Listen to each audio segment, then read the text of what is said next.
Hi, hello mga Keiko lovers. So for today's video guys, no, so mo ni ang kaganapan, no. So another video and another na pud hanga kayo sa agi patawag nga voice over kay kanila ging Ginoo ko mamute ang atong mga video.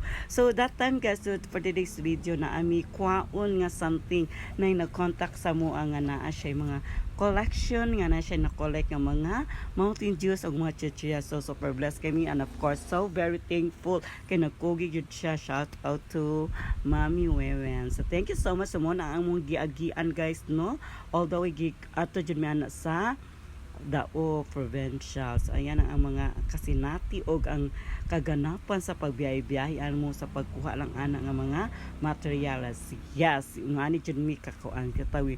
Kakugi jud no kag effortan jud na mo kuha, and of course I would like to say thank you po di ay sa nagtigom.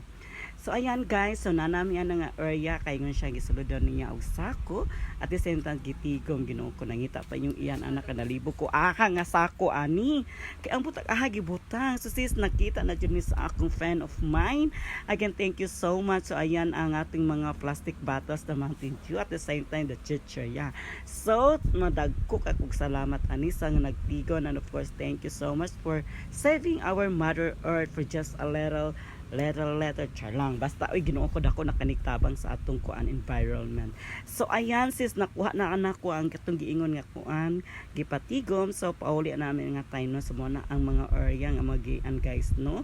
So nagabin-an tawo yang iyaan just because kana ra jud nga time nga mo ang time nga gikuha kay kanilaging Ginoo ko layo kaayo din napatay gibuhat. So ayan, so naabot kami sa amo ang wa pa di ay kana biyahe pa di mi ana Ginoo ko kana hagod ko ana kay hapit mga yapo.